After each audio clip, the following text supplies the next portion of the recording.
à tous et à toutes. Eh bien, nous nous retrouvons aujourd'hui, deuxième jour du Salon de l'Agriculture, pour notre émission quotidienne en direct des régions. Cette fois-ci, c'est la région du Sud-Est qui va être à l'honneur. Et on va parler des variétés de semences, comment on les maintient, comment on les conserve, lesquelles on choisit. On va voir quelles sont les sélections qu'on peut faire de ces variétés. Et on va voir ça avec mes invités. Je suis avec Louis Atté. Bonjour. Bonjour. Vous êtes responsable communication à Saint-Rival Jardin. Vous choisissez justement des sélections de variétés et vous les vendez. Vous allez nous expliquer tout ça. Et je suis aussi avec Sophie Kessler, matière. Vous êtes du château Calissane. Vous fabriquez de l'huile d'olive et du vin, mais on va parler plus spécifiquement de l'huile d'olive. Et évidemment, vous êtes dans les Bouches-du-Rhône. Vous allez nous expliquer tout ça. Mais je voudrais qu'on parle tout de suite des variétés de semences. Et à Saint-Rival, vous m'avez dit, on a un énorme catalogue. On a 640 références de variétés. Alors expliquez-nous exactement quel type de variété vous avez et surtout comment vous les choisissez. Oui, tout à fait, c'est ça. On est exactement, je crois, à 641 variétés. Le catalogue est composé de plusieurs gammes. On a une gamme conventionnelle qui comprend les aromatiques, les variétés potagères, les variétés anciennes. Comme quoi, par exemple? Il y a quoi comme variété que ça anciennes, comme le panais, comme la tomate cornue des Andes, la noire de Crimée. Et puis on retrouve après les variétés florales. Et ça fait 16 ans qu'on est partenaire du Salon international de l'agriculture avec Saint-Rival. Donc on a écouté les demandes des jardiniers amateurs et on a créé une gamme premium. Donc là on a une centaine de variétés dans cette gamme qui est composée de variétés rares et de variétés exotiques. Et alors pourquoi? Parce que vous vendez aux jardiniers, vous vendez à des particuliers aussi vous vendez, quels sont vos clients? Oui, tout à fait. Alors nous on fonctionne un peu en B2B2C. On a des revendeurs, on a plus de 3100 points de vente en France et à l'étranger. On est également présent au Benelux, en Espagne et en Afrique. Et donc on leur vend selon leur potentiel dans leur magasin, 1 mètre, 2 mètres, 3 mètres de graines, enfin, voilà, qui correspond à un certain nombre de variétés. Et on vend aussi aux jardiniers directement. Donc vous sélectionnez vos variétés en fonction des demandes, c'est ce que vous dites. Donc ouais. On a envie d'un peu plus d'exotique ou on a envie un peu plus de conventionnel et vous orientez vos gammes en fonction de ça? Voilà, tout à fait. La demande n'est pas forcément la même, déjà en fonction des 4 coins de la France. Alors qu'est-ce qu'on demande au nord, qu'est-ce qu'on demande au sud, on peut demander en fonction des saisons et de ce qui pousse? Tout à fait. Par exemple, le PACA peut déjà commencer à mettre des tomates ou des melons alors qu'on doit attendre un peu plus tard pour la Normandie ou pour le nord de la France. Donc voilà, nos commerciaux qui sont vraiment des experts de la semence ajustent le rayon finalement en fonction de la saisonnalité. Et comment alors, pourquoi on en arrive à avoir des variétés exotiques? C'est parce que vous avez vraiment perçu une demande, on veut, alors vous allez nous dire quel type de variété, mais il y avait cette demande-là des jardiniers? Oui, alors on s'est aussi rendu compte qu'en faisant une étude de marché, qu'il y avait de plus en plus de gens qui voyageaient. Et il y avait beaucoup plus d'expatriés qui revenaient en France. À peu près un expatrié sur 2 revient en France au bout de 2 ans. Il y a aussi beaucoup plus, finalement, de par, je pense, la mondialisation d'étrangers qui vivent en France. Et donc, on voulait retrouver des variétés qu'on avait goûtées, qu'on avait testées dans un pays et qu'on souhaitait retrouver dans son potager. Ou alors, un jardinier aguerri souhaitait aussi avoir une variété que son voisin n'avait pas. Et donc là, vraiment, on retrouve vraiment des spécificités comme l'épinard fraise, Épinard fraise, la laitue asperge ou le concombre cornu d'Afrique. Et est-ce que ça pousse bien? Parce qu'il faut quand même que ça pousse avec la météo qu'on a en France. Oui, tout à fait. Alors, l'avantage d'acheter un semencier français pour le jardinier amateur, c'est vraiment un gage de qualité puisque notre faculté germinative, elle est contrôlée. Donc, le CMAE nous impose un taux de germination selon la variété. Et donc, pour pouvoir le commercialiser, on doit forcément être à ce taux ou voire au-dessus. Et nous, on se donne forcément l'objectif d'être au-dessus de ce taux. D'accord. Et alors là, vous avez dit que c'était des nouvelles variétés de semences qui sont demandées, mais est-ce qu'il y a des anciennes qui tombent un petit peu à l'oubli et on les sélectionne plus, on les conserve plus, on les maintient plus? Oui, il y a forcément des variétés, de par aussi les innovations qui peuvent être faites dans le monde de la semence. Qui sont remplacées parce qu'elles sont moins bonnes en termes d'irrigation ou quoi? Il y a des avantages à faire autrement, c'est ça? Tout à fait. Auparavant, elles étaient très bonnes et puis finalement, il y a eu une innovation, comme je pense au haricot phénomène qui a été remplacé par le Monte Cristo, qui en termes gustatifs est à peu près le même. C'est un haricot aram, mais qui a été remplacé parce que le Monte Cristo est plus productif, il est plus résistant aux maladies. Donc voilà, on a vraiment fait évoluer le monde du jardin pour aider le jardinier amateurs et peut-être professionnels aussi, à avoir des récoltes optimales. Et ça varie beaucoup, toute cette sélection de variétés, de semences? Est-ce qu'on a un stock qui est toujours un peu le même et puis on en rajoute des nouvelles? Est-ce que ça change beaucoup, ça? Justement, avec des variétés qui sont plus innovantes, qui sont plus adaptées peut-être au réchauffement climatique, tout simplement? Non, ça change pas. Ça change pas non plus énormément. Il y a le catalogue européen sur lequel on peut nous se fixer pour pouvoir sélectionner nos graines pour notre propre catalogue. Et à partir de là, bon, il y a forcément des variétés qui restent tout le temps. Il y a des variétés qui s'en vont. Il y en a 2-3 qui arrivent. Mais on a aussi un temps d'adaptation à la nouvelle variété. Une variété qu'on a mis cette année, elle va commencer à bien être distribuée au bout de 2-3 ans. Parce qu'il faut la connaître, il faut savoir comment conseiller les jardiniers, voilà, c'est ça? et puis les jardiniers français, ils sont très attentifs, ils sont un petit peu méfiants, et donc ils ont toujours besoin d'être sûrs que ça a bien fonctionné. Ouais. D'accord. Et vous avez une préférence pour une variété de semences particulière? Moi, je suis un petit peu aussi du PACA, donc j'aime bien les légumes méditerranéens. Du sud. Ouais. C'est bien, parce qu'on aime bien le soleil aussi, évidemment. Et vous me faites la transition, parce qu'on parle du sud, évidemment, le sud-est. Et vous, donc votre château est situé dans les Bouches-du-Rhône, à Lançon. Le domaine viticole. Lançon de Provence. Oui, à Lançon de Provence, dans les Bouches-du-Rhône, pratiquement au bord de l'étang de Berre. C'est une propriété qui fait à peu près 1200 hectares d'un seul tenant, avec 120 hectares de vignes, mais 80 hectares d'oliviers. Donc depuis le début, vous produisez à la fois du vin et de l'huile d'olive? Au départ, il y avait un temps, c'est le vin qui était majoritaire. Et puis, il y avait une production un peu plus confidentielle d'huile d'olive. Et puis en 2014, on a subi l'attaque de mouches, où on a eu 0 en production. Et là, je me suis juré que ça ne recommencerait jamais. Et donc là, à partir de ce moment-là, on a vraiment travaillé l'olivier comme on travaille la vigne. Et ça a produit des résultats. Mais dans l'agriculture, c'est à l'échelle de la décennie, ce n'est pas à l'échelle de l'année d'après. Bien sûr, c'est du temps long. C'est un temps long. Et aujourd'hui, l'année dernière, l'olivier, c'est un arbre qui alterne. Donc une année, on peut avoir une excellente récolte, une année un peu moins bonne. Et cette année, on a eu une récolte beaucoup inférieure à celle de l'année dernière, mais on l'a sauvée par les rendements. Et alors, en fait, c'est-à-dire qu'on a pu sauver 9000 litres d'huile supplémentaire grâce au rendement qu'on a obtenu en triturant les olives et les transformant en huile d'olive. Et ça, grâce à la fertirrigation, grâce à tout ce travail à la fois d'utilisation des engrais, mais suivant le cahier des charges HVE, haute valeur environnementale de niveau 3, mais on va passer à niveau 5, puisque ça sort en 2025.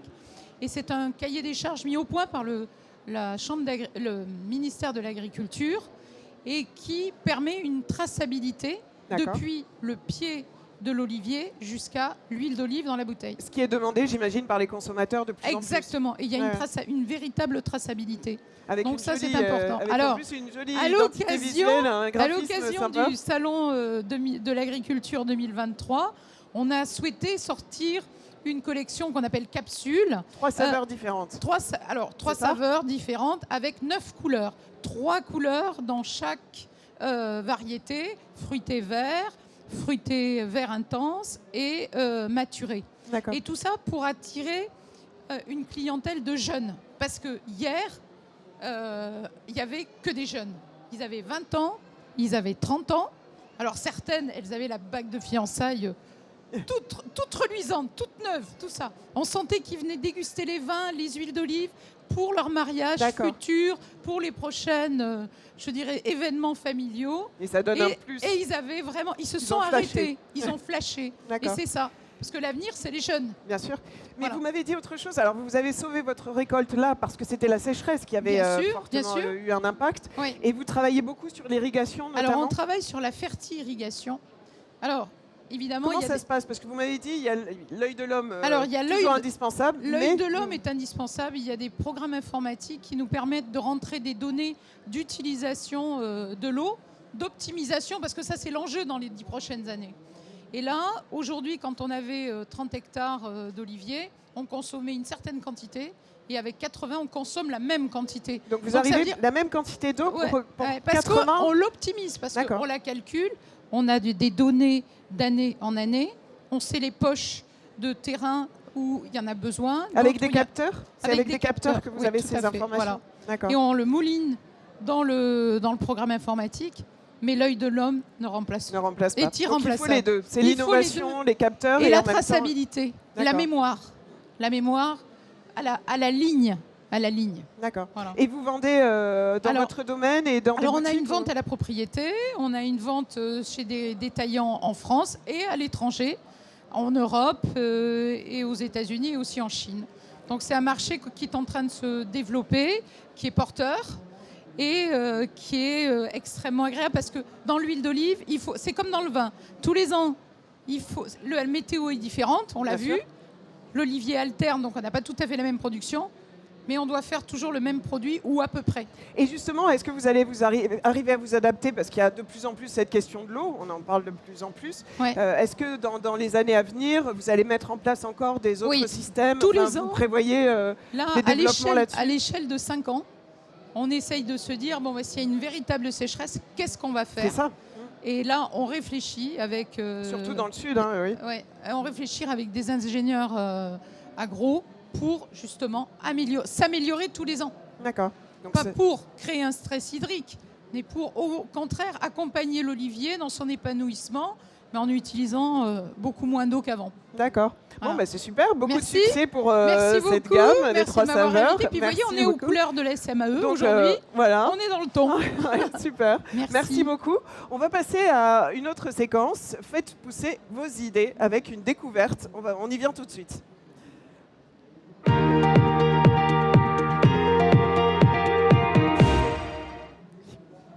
Ah oui. Alors, on est avec Marine et Jean-Sébastien Schils. Vous êtes de la société La Paille d'eau. Alors, la paille d'eau, on imagine un petit peu ce que c'est. Donc, on va regarder tout de suite la paille d'eau. C'est une paille. Alors, expliquez-nous. Bonjour à vous deux. Bonjour. Alors oui, tout à fait. C'est une paille à boire en seigle, donc en céréales, entièrement naturelle. Complètement fabriquée en seigle. Complètement fabriquée en seigle. D'accord. Et ça marche comme une paille en carton. Exactement. C'est aussi solide, c'est aussi résistant. Alors c'est même plus résistant et plus solide puisque c'est une paille réutilisable. D'accord. Et alors, comment vous est venue cette idée justement de fabriquer des pailles en seigle? Peut-être Marine. Bonjour. Alors en fait, on a vu passer une des projets de loi qui allait interdire la paille en plastique en France. Et on s'est dit qu'il y avait quelque chose à faire et on avait toujours dans le coin de notre tête que nos grands-parents utilisaient déjà des pailles en céréales dans les champs l'été. Ils nous coupaient une tige et hop, c'était parti. Et du coup, on s'est dit qu'on voulait essayer de relancer ça pour que ça revienne au goût du jour. D'accord. Et ça a été compliqué de mettre ça au point? Alors en fait, on a commencé en 2020 quand j'ai repris des terres à côté de l'exploitation de mon père. Et pour nous, non, ça n'a pas été très compliqué. Après, de mettre en place en tout cas la culture. Mais ensuite, ça a été tout ce qui était récolte, découpe. Bah oui, où- parce qu'il faut les couper d'une manière particulière pour Exactement. garder la dimension exacte, Oui, bien le sûr. diamètre. Parce qu'en fait, sur une tige, il y a des sections. Et entre chaque section, il y a des nœuds. Donc, il faut enlever les nœuds et enlever la feuille qui est à la base. Et donc, tout ça, il a fallu le mettre en place. Donc, on a Avec une machine spéciale, comment ça Alors, se passe? pour l'instant, non, c'est encore fait à la main. On a un D'accord. partenariat avec un ESAT, donc des travailleurs en situation de handicap. Très bien, Et donc, qui nous les font et qui nous les découpent et qui nous les redonnent en vrac. d'accord. Et vous vendez ça, c'est pareil, les prix, c'est sur le marché, pareil que d'autres pailles type carton? C'est à peu près le double du prix du carton. Après, c'est vraiment pas comparable parce que tout est fait à la main et que c'est réutilisable. Ça passe dans un porte-couvert au lave-vaisselle et ça ramollit pas du tout dans Ça l'eau. ramollit pas. En fait, la matière est beaucoup plus agréable C'est que ça. ce qu'on trouve actuellement en dehors du C'est ça, et caoutchouc. il n'y a pas non plus de matières toxiques qui vont être dispersées dans la boisson. Ça passe boisson froide, boisson chaude, ça donne pas de goût. Donc c'est pas comparable avec une paille en carton. Ouais. D'accord. Et vous comptez développer encore d'autres produits de ce type ou vous avez des idées de continuer? Alors oui, effectivement, on a des projets qui sont en cours. Entre autres, un biomatériau qui pourrait nous remplacer tout ce qui est assiette, gobelet, et aussi les barquettes dans les snacks, etc. Donc là, pour l'instant, c'est encore à l'étape de projet. On est avec des laboratoires en contact Fabriqué avec en quelle eux. matière? Toujours avec, en partant Et du seigle? ouais, en partant des résidus de ce qu'on ne peut pas utiliser du seigle, des pailles. D'accord. Et là, pareil, ça va être manuel ou ça va être un petit peu plus un fonctionnement Non, là, je pense que ça va être un industriel, petit peu plus industriel, ouais. D'accord, ok. Et alors, vous travaillez à plein temps sur cette start-up, hein, on peut dire que c'est une start-up? Alors non, oui, on peut dire que c'est On une peut dire que start-up. c'est une start-up. Ouais. Par contre, on n'est pas à plein temps dessus parce qu'on a toujours notre ferme à côté. Voilà. Donc on c'est a, double activité. on est agriculteur à la base et start-upper de Et comment l'autre on côté. arrive à gérer justement toutes ces activités en même temps? Parce qu'on sait qu'il y a du marketing, du commercial. C'est comme l'huile d'olive tout à l'heure, il faut y mettre tout jusqu'au bout, quoi. Faut une très bonne organisation Ouais. et faut des grosses journées. Des grosses journées, ouais, vous dites aussi? On fait tout nous-mêmes. Pour l'instant, on n'est que tous les deux. Oui. De A à Après, Z, on fait tout Tu nous-mêmes. balances? Comment? Pardon. Je dis, pour l'instant, on n'est que tous les deux pour tout gérer. Donc, on fait tout de A à Z, on voit tout de A à Z. Mais ça veut dire que si ça prend après avec les couverts, les assiettes ou quoi, vous pourriez grossir, avoir donc ça serait une start-up qui se développerait un petit peu plus? Oui, ce serait l'idée, oui, de pouvoir déléguer aussi un petit peu et de raccourcir nos journées, oui, c'est sûr. Ouais, ok. Bon, bah super, beau succès pour les pailles d'eau. Bah, merci beaucoup. Et puis pour la suite, hein, c'est encore en recherche et en développement, mais ça va bientôt aboutir. Je vous propose qu'on retourne un petit peu sur nos pas, merci beaucoup, et qu'on revienne, puisque Louis, on avait une petite vidéo à voir, que je n'ai pas lancée tout à l'heure, sur les semences, sur les variétés de semences, et on va la regarder tout de suite. On nous parle de cette vidéo.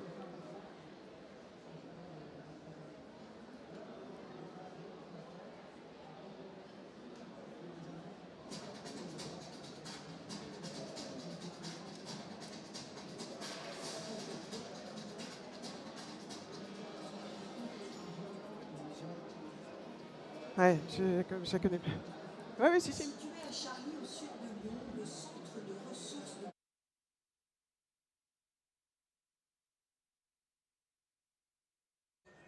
parfaitement adapté au territoire local. On a perdu 70% de nos ressources génétiques mondiales au cours des 70 dernières années. C'est pas nous qui disons, c'est la FAO qui est l'organe agricole des Nations Unies. Stéphane Crozat, ethnobotaniste, n'est pas pour autant pessimiste. Son créneau, conserver et acclimater des variétés venues d'ici ou d'ailleurs, anciennes ou récentes, pour tenter de répondre aux enjeux et problématiques de notre monde moderne. Les semences, pour nous, ça représente un patrimoine. C'est vraiment un patrimoine d'abord biologique, mais c'est aussi un patrimoine culturel. Les espèces ont été domestiquées parfois depuis 10 000 ans, voire plus. J'ai pour habitude de dire, quand on perd une variété de blé, ça arrive aussi encore régulièrement malheureusement, c'est 10 000 ans de perdu parce que ça fait 10 000 ans que l'homme domestique cette plante et que de génération en génération, on l'améliore, on la sélectionne, etc.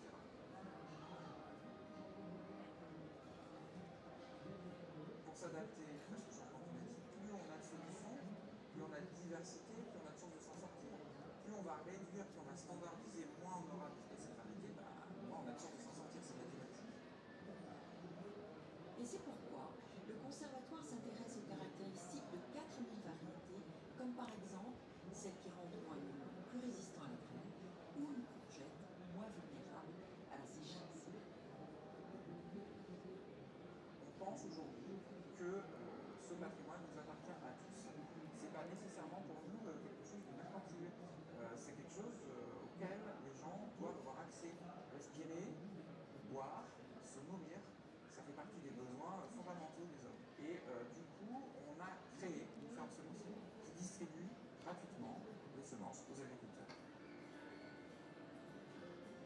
On ne vend pas sciemment les semences, ça ne fait pas partie du modèle économique, parce que c'est notre patrimoine. Un patrimoine, ça ne se vend pas, ça se préserve, ça se diffuse, ça se conserve, ça se valorise, mais à mon sens, ça ne se vend pas.